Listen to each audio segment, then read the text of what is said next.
మళ్ళీ ఒక హెచ్చరిక, ఒక బుద్ధి మాట, ఒక కథ, ఒక జోకు, ఒక మాట, దీవెనలు ఎలా పొందాలి, ఆశీర్వాదాలు ఎలా పొందాలి, పిల్లల్ని ఎలా పెంచాలి, ఇవి చెప్పుకోవడానికి ఇంకా బ్రతుకేం బ్రతుకు చెప్పండి. ఎంతకాలం ఇలా బతుక్కోవాలి మనం? ఎన్ని సంవత్సరాలు అవే మాటలు మాట్లాడుకొని బ్రతకాలి మనం? ఎంతకాలం హెచ్చరికలు, బుద్ధి మాటలతో బతికేద్దాం చెప్పండి. నిజంగా నేను మిమ్మల్ని ఆశీర్వదించాలని రాలేదు. మీరే ఆశీర్వాదంగా ఎలా మారాలో చెప్పడానికి వచ్చాను నేను. దేవుని జ్ఞానము వెంట మీరు పరిగెడితే మీరు ఆశీర్వాదముగా మారుతారు. దేవుని జ్ఞానం వెంట మీరు పరిగెడితే అవి మీ వెంట పరిగెత్తుకొస్తాయి. అంటాడు, కృపాక్షేమములు నా వెంట వచ్చును. మనం వాటి వెంట పోతున్నాం ఇప్పుడు, రివర్స్. అవే మన వెంట వచ్చును గాక. ఆమె ఇలా ఒకటి కాదు, రెండు కాదు, ఎన్నో సంగతులు బైబిల్ గ్రంథంలో దాచబడ్డాయి. ఎన్నో సంగతులు దాచబడ్డాయి. వాటన్నిటిని మనకు తెలియజేయాలని పరిశుద్ధాత్మ దేవుడు ఆతురత పడుతున్నాడు. ఎన్నో లేఖన సారములు మనకు అందించాలని పరిశుద్ధాత్ముడు ప్రయాసపడుతున్నారు. కానీ సాతాను కుట్ర ఏమిటో తెలుసా? మనం సర్వసత్యం ఏమిటో తెలుసుకోకుండా చేయడానికి, ఒకరి దగ్గర ఉన్న ఒకరి సత్యాన్ని కూడా మనం రెస్పెక్ట్ చేయకుండా ఉండడానికి సిద్ధాంతాల్లో వాడు గలిబిలి రేపాడు. మనం సిద్ధాంతాన్ని బట్టి మనిషినే తప్పుడు మనిషి అంటాం. ఒక మనిషిలో ఒక తప్పుడు బోధుందనుకోండి, మొత్తం ఆ మనిషినే తప్పుడు మనిషి అంటాం మనం. తప్పు, చాలా పెద్ద తప్పు అది. ఒక మనిషిలో ఒక 10 తప్పుడు బోధలు ఉండొచ్చు, 90 సత్యములు ఉండొచ్చు. ఈ 10ని మార్చుకోవడానికి దేవుడు ఆయుష్నిస్తాడు. ఆ 10ని మార్చుకునేటట్లు మనం కూడా ప్రార్థించి ప్రయాసపడాలి. మీకు అర్థమైందా? ఎందుకంటే దేవుడు తన జ్ఞానమును అందరిలో పెట్టాలనుకుంటున్నాడు, ఒక్కడికే ఇచ్చేయాలనుకోవట్లేదు. అందుకే ప్రవక్తలు అందరిలో కొంచెం కొంచెం కొంచెం కొంచెం కొంచెం పెట్టాడు. ప్రవక్త అందరిలో కొంచెం కొంచెం పెట్టాడు కానండి, ఇప్పుడు ఆ ప్రవక్తల అభిషేకం మొత్తంగానే ఒక్కడి మీదకి వచ్చిందంటే అది ఇంకో అద్భుతం అయిపోతుంది. దేవునికి స్తోత్రం కలుగును గాక. Praise the Lord. ఇంకా మాట్లాడున్నది నేను కాదు, నా మీద ఉన్న అభిషేకమే అన్నట్టుగా అయిపోతుంది. ఇంకా అప్పుడు ఆ వ్యక్తి దేవుని బూరైపోతాడు, దేవుని స్వరం అయిపోతాడు, దేవుని మనసెరిగిన వాడైపోతాడు. ఇక్కడ కూడా మనిషి తనను తాను గణపరచుకోవడానికి ఏమీ లేదు. తన పరిశోధనతో ఏం చేయలేడు. దేవుడు తల మీద ఉంచే అభిషేకం వల్లే, దేవుడు తల మీద ఉంచే కృప కనికరము వల్లే, దేవుని హస్తము వల్లే మళ్ళీ మానవుడు అనేకులకు దేవుని మనసును బోధించగలడు, ముద్రించగలడు. దేవునికి స్తోత్రం కలుగును గాక. ఆమేన్. ఈ సిద్ధాంత గొడవలను రేపి ఒకరి మీద ఒకరికి ద్వేషం కలిగేటట్లు చేసి ఒకరిలో ఉన్న సత్యం ఇంకొకరు తెలుసుకోకుండా సాతాను కుట్ర చేస్తున్నాడు.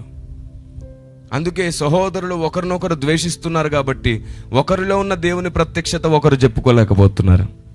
అందుకే WCMకి దేవుడు ఈ భూమి మీద 2వ కోణం, ఉన్నత దర్శనం, వివాదాలను అణచగలిగిన సామర్థ్యతతో మిషన్ సమన్వయత అనే మహాసంకల్పాన్ని అప్పగించాడు.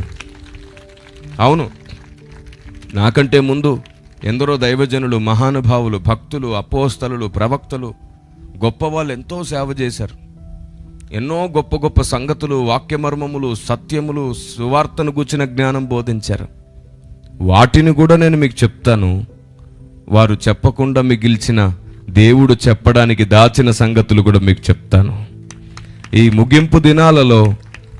ముగింపు దినాలలో వివాదాలను కడతేర్చగలిగిన వేదిక పరిశుద్ధాత్మ దేవుని చిత్తం, పరిశుద్ధాత్ముని సేవ, సమాధానం. ఆమేన్.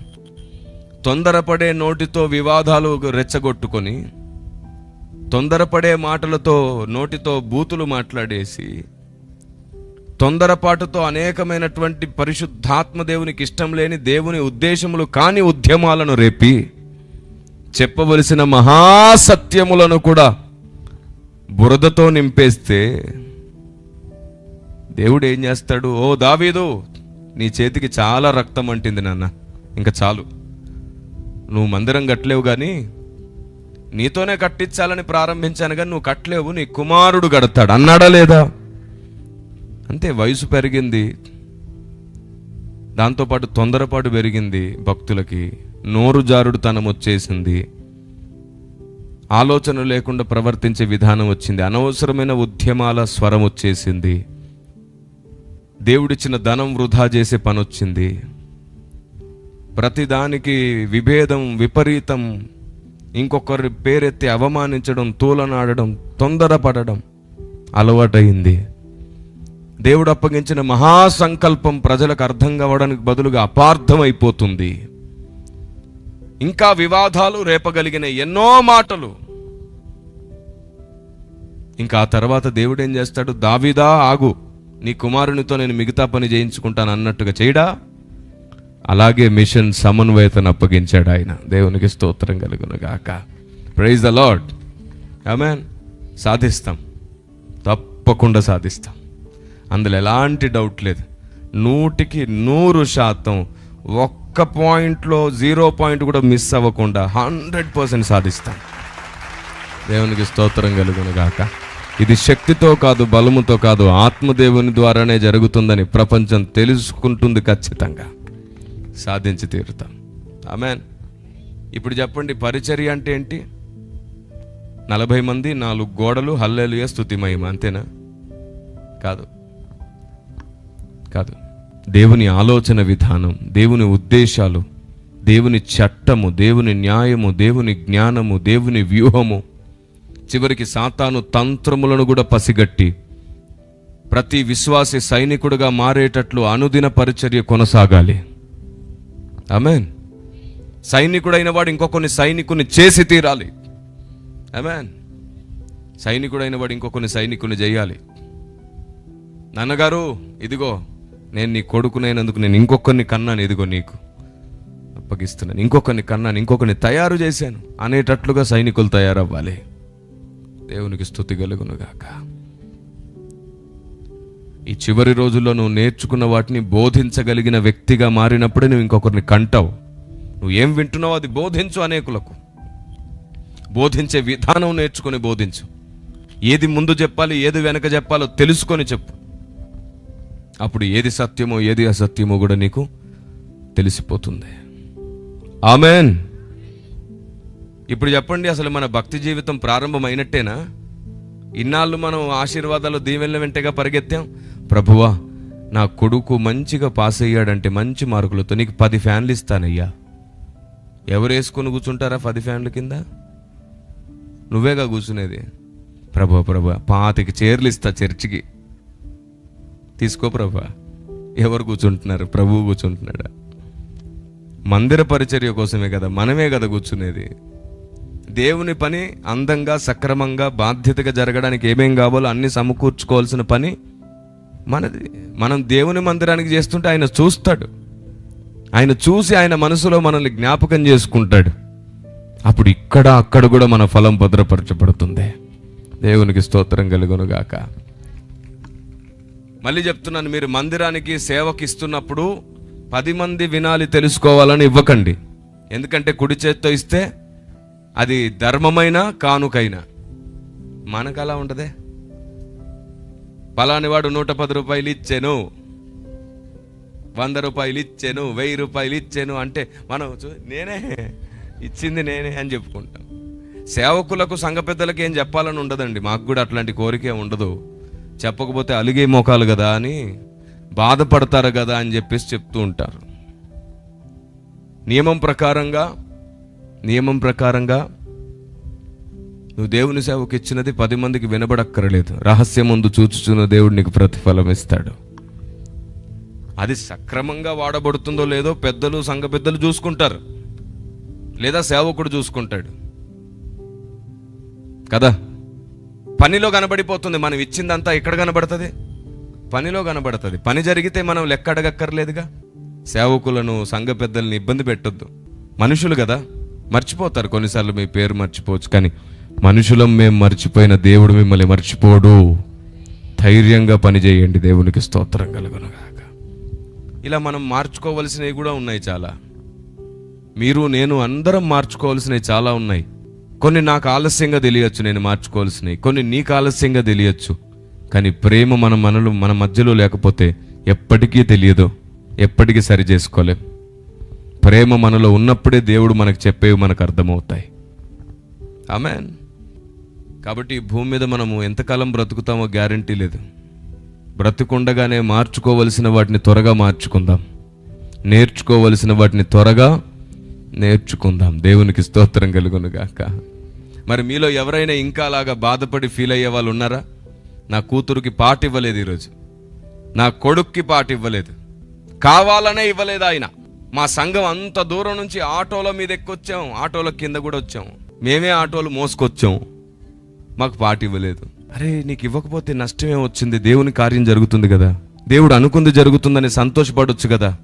పోనీ నీకిస్తే నువ్వు మైకు పట్టుకోగానే కూర్చున్న వాళ్ళకి పారిపోవాలనిపించిందిగా, భయం వేసిందిగా.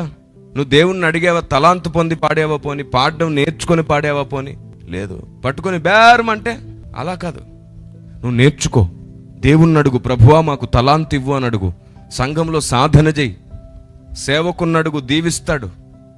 ఆమేన్. నువ్వు మోకరించి అడుగు, దేవుడు దీవిస్తాడు. ఆ విధంగా మీరు బలవంతులైతే, జ్ఞానవంతులైతే, దేవుని వలన తలాంతు పొందిన వారైతే నేను చెప్తున్నాను, మీరు మాకివ్వండి అనక్కర్లా, సేవకులే పిలిచిస్తారు, రా అమ్మ, రా బాబు, నువ్వు పాడితే సంఘం దీవించబడుతుంది, రా నాన్న. Praise the lord. మీటింగ్ అంటే పాటల పోటీ కాదు, అసలు మీటింగ్ పెట్టేదే దేవుని గూర్చిన జ్ఞానం నేర్చుకోవడం కొరకు. అందరం కలిసి దేవుణ్ణి ఆరాధించాలి. మొదటి విషయం, అందరం కలిసి దేవుణ్ణి నేర్చుకోవాలి. ఈ రెండింటి కోసమే సభ జరుగుతుంది. అందరం కలిసి ఆరాధించాలి, అందరం కలిసి నేర్చుకోవాలి, దానికోసమే సభ. కానీ మీలో చాలా మంది మీ పిల్లల కోసం, మీ కూతుర్ల కోసం, మీ కోడళ్ళ కోసం, మీ కొడుకుల కోసం, కొందరైతే నాకు కనీసం పిలిచి ప్రార్థన కూడా అవకాశం ఇవ్వలేదు. నేను చెప్తున్నాను వినండి, దేవుని దాసుడిగా, ఎవరు వేదిక మీదకి వచ్చి ప్రార్థన చేయాలో తెలుసా? కనీసం ప్రతిరోజు 3 గంటలు ప్రార్థన చేసే అనుభవం ఉన్నవాడు మాత్రమే మైక్ పట్టుకొని ప్రార్థన చేయండి, లేకపోతే నోరు మూసుకొని కూర్చొని ఉండండి. కనీసం 3 గంటలు ప్రార్థన చేసే అనుభవం ఉంటేనే వచ్చి ప్రార్థన చేస్తే ఆ సభ కోసం దేవుడు కార్యం చేయడం ప్రారంభిస్తాడు. అసలు నువ్వు ప్రార్థిస్తే ఆయన వింటాడో లేదో గ్యారెంటీ నీకే లేదు. నువ్వు వచ్చేసి ప్రార్థన చేయడం ప్రారంభించేస్తావు, ఏమని? ఓ పెద్ద సంస్కృత భాషతో ప్రారంభించేస్తావు. మళ్ళీ స్టేజ్ దిగగానే నోటితో ఏది పడితే అది మాట్లాడుతూ తిట్టుకుంటూ పోతావు. వద్దు, ఇక్కడ ఏదో నిన్ను నువ్వు గణపరిచి గొప్ప చేసుకోవడానికి కాదు ప్రార్థన. ఆయన్ని మనసారా పిలిచి, ఈ సభ చుట్టూ దేవా నీ రెక్కలు కప్పి ఉంచి మా కొరకు దిగిరా, మమ్మల్ని దర్శించు, నీ మాట విందామని వచ్చాం, మమ్మల్ని దర్శించు ప్రభువా అని ఓ ప్రార్థనాపరుడు వేడుకుంటే ఆయన దిగి వస్తాడు, దయ చూపిస్తాడు. దేవునికి స్తోత్రం కలుగునుగాక. ఆమేన్. ఇలాంటి సభలు జరిగినప్పుడు మధురంగా పాడగలిగే వాళ్ళు కొందరు ఎంపిక చేయబడాలి. 4, 5, 10 మందో వాళ్ళే పాడాలి. ఇది పాటల పోటీ కాదు, అందరు పాడడానికి. ఆ మధురంగా పాడితే ఏమవుద్దో తెలుసా? అటు పోయేవాడు అలా కూర్చొని వింటాడు వాక్యం. మధురంగా పాడుతుంటే అటు వెళ్ళేవాడు ఆ పాట విని కొద్దిసేపు విందామని కూర్చుంటాడు. ఆ గ్యాప్లో దేవుడు అతన్ని దర్శిస్తాడు. దేవునికి స్తోత్రం కలుగునుగాక. క్రీస్తుని ఎరగని వాడు కూడా మధురంగా మా పాట వింటే ఖచ్చితంగా ఏం చేస్తాడు? వింటాడు. అలాగన్నమాట. ఇప్పుడు చెప్పండి, సభ క్రమముగా మర్యాదగా జరగాలంటే ఏం జరగాలి? మన స్వబుద్ధికి సన్మానం జరగకుండా మనం జాగ్రత్త పడాలి. ఆమేన్. అప్పుడు సభ క్రమముగా మర్యాదగా జరుగుతుంది. ఎక్కడ క్రమము మర్యాదగా జరుగుతుందో అక్కడ పరిశుద్ధాత్ముడు ఉంటాడు.